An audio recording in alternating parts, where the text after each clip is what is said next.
নমস্কার বন্ধুরা, test best রেসিপিতে সবাইকে স্বাগত। আজকে হাজির হয়েছি কাঁচা কলার সম্পূর্ণ নিরামিষ একটা রেসিপি নিয়ে। এই রেসিপিটা আপনারা যে কোনো নিরামিষ দিনে খুব সহজেই বানিয়ে খেতে পারবেন। একদম পেঁয়াজ রসুন ছাড়া খুবই টেস্টি একটা কাঁচা কলার রেসিপি। আজকের এই রেসিপিটা আশা করছি আপনাদের সবার খুব পছন্দ হবে।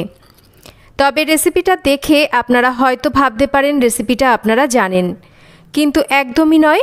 আজকে যেভাবে রেসিপিটা তৈরি করব, রেসিপিটা কিন্তু একদমই অন্যরকম, আর একদম অন্যরকমভাবে রেসিপিটা শেয়ার করব।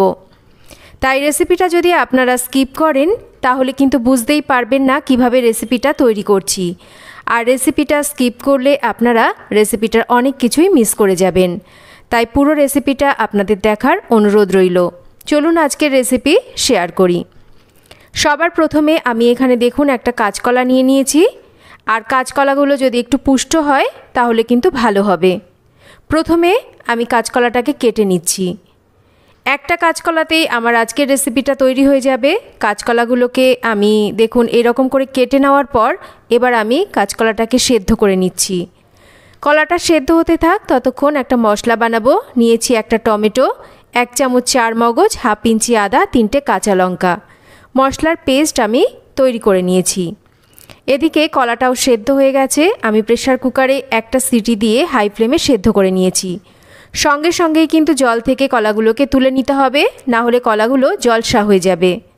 কলাগুলো একটু ঠান্ডা হয়ে গেলে এবার কলার থেকে আমি খোসাটাকে ছাড়িয়ে নিচ্ছি। দেখুন কাঁচকলার খোসার গায়ে বেশ অনেকটা পরিমাণ কাঁচকলা লেগে আছে, তো এগুলোকে তো নষ্ট করা চলে না। তাই আমি একটা চামচ দিয়ে যতটা সম্ভব এই কাঁচকলাটাকে আমি খোসার থেকে তুলে নিচ্ছি।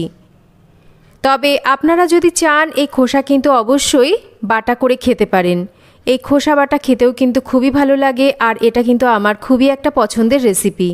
তবে আজকে আমি যেহেতু এই খোসা দিয়ে অন্য কোনো রেসিপি তৈরি করছি না, তাই এটা নষ্ট করব না বলে এই কাঁচকলাটাকে কিন্তু আমি তুলে নিয়ে এই রেসিপিতেই ব্যবহার করব। তো কথা বলতে বলতে আমি সমস্ত কাঁচকলাগুলোকে কিন্তু খোসা থেকে তুলে নিয়েছি। এবার খোসাটাকে বাদ দিয়ে দিচ্ছি।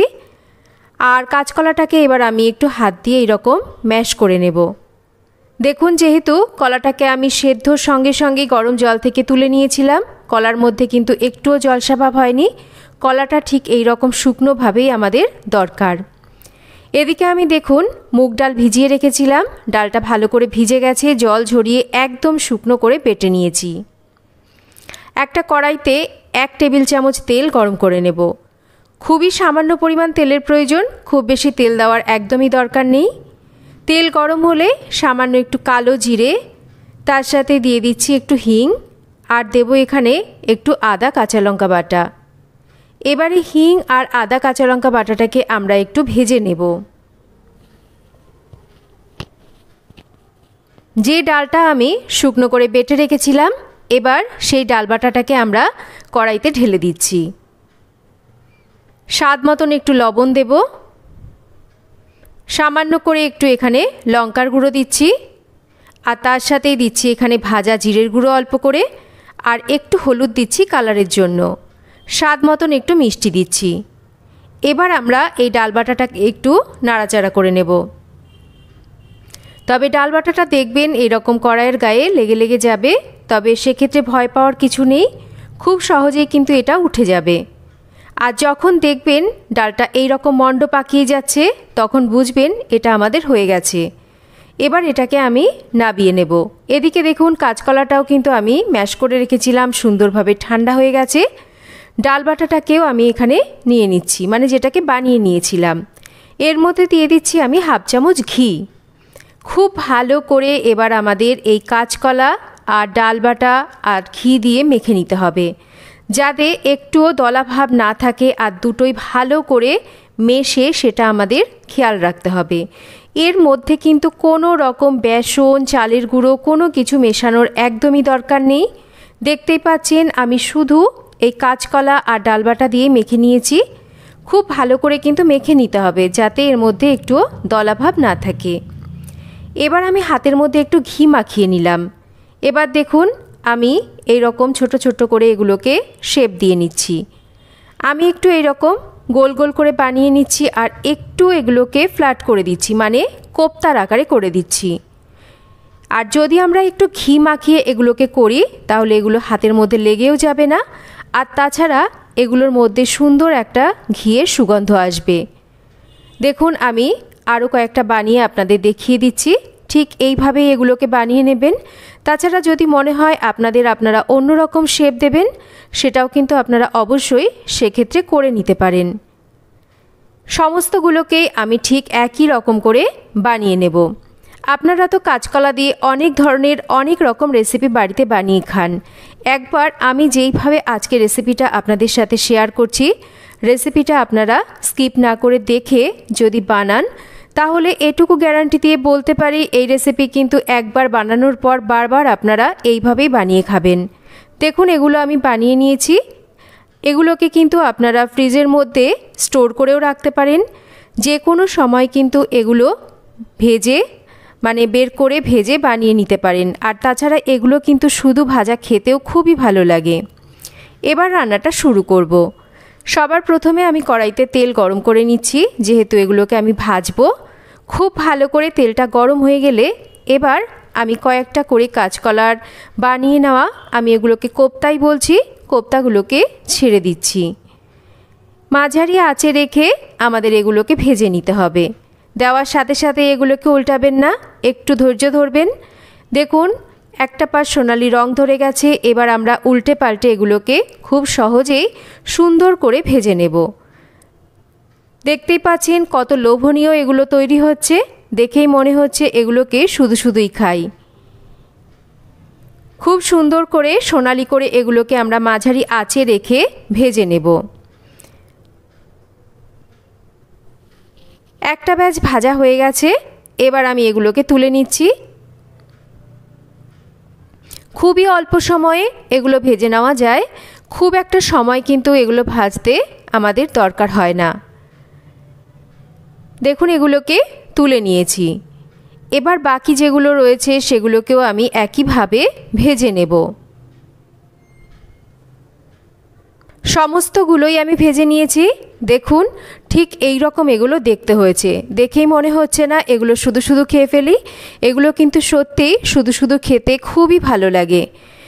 এর থেকে বেশ কিছুটা তেল আমি কমিয়ে রাখলাম। এবার ফোড়ন দেব তেজপাতা, শুকনো লঙ্কা, গোটা গরম মশলা। ফোড়নটা আমাদের হয়ে গেছে। এখানে আমি একটা আলু দেখুন এরকম টুকরো করে কেটে নিয়ে আলুটাকে একটু সেদ্ধ করে নিয়েছিলাম। এতে করে আমাদের রান্নাটা খুব তাড়াতাড়ি হয়ে যাবে। সামান্য একটু লবণ দিয়ে আমি একটু আলুটাকে হালকা করে ভেজে নিচ্ছি। একটু আলুটা ভেজে নিলে আলুটার স্বাদটা ভালো আসবে। আলুটা হালকা ভাজা হয়ে গেছে। সামান্য করে একটু জল দিচ্ছি। এবার এর মধ্যে কিছু গুঁড়ো মশলা দেব। রেগুলার যে মশলা আমরা ব্যবহার করি, জিরের গুঁড়ো, ধনের গুঁড়ো, হলুদ আর স্বাদ মতো লঙ্কার গুঁড়ো দিয়ে আমি গুঁড়ো মশলাটাকে একটু ভালো করে কষিয়ে নিচ্ছি। গুঁড়ো মশলাটাকে এইরকম একটু কষিয়ে নিলে রান্নার স্বাদটাও বাড়ে। তাছাড়া গুঁড়ো মশলার কাঁচা গন্ধটাও কিন্তু ভালোভাবে চলে যায়। মশলাটা আমার ভালো করে কষানো হয়ে গেছে। দেখতেই পাচ্ছেন রঙটা বদলে গেছে।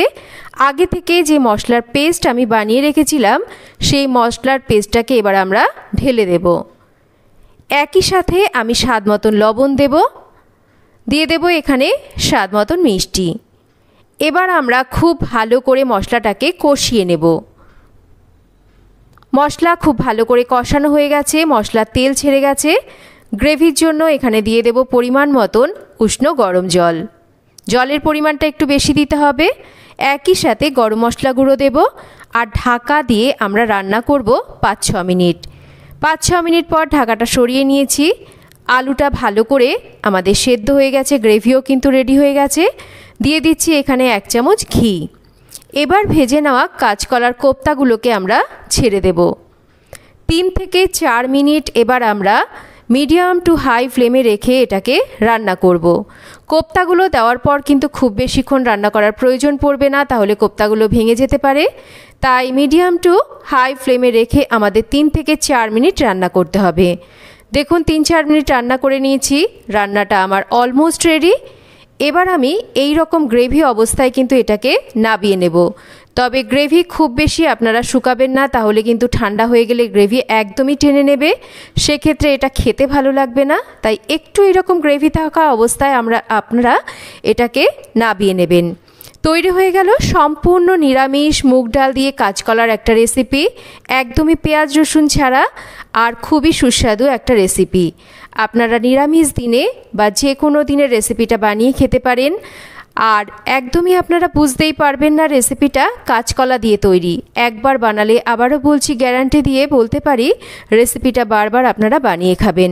কেমন লাগলো আজকের রেসিপি একটা কমেন্ট করে জানাবেন। রেসিপি ভালো লাগলে একটা লাইক করবেন, রেসিপিটা শেয়ার করবেন, আর যদি চ্যানেল সাবস্ক্রাইব করা না থাকে তাহলে চ্যানেলটাকে সাবস্ক্রাইব করবেন। সবাই ভালো থাকবেন, আবার ফিরে আসব নতুন কোনো রেসিপি নিয়ে। এতক্ষণ আমার সাথে থাকার জন্য অসংখ্য ধন্যবাদ। সবাই ভালো থাকবেন, সুস্থ থাকবেন।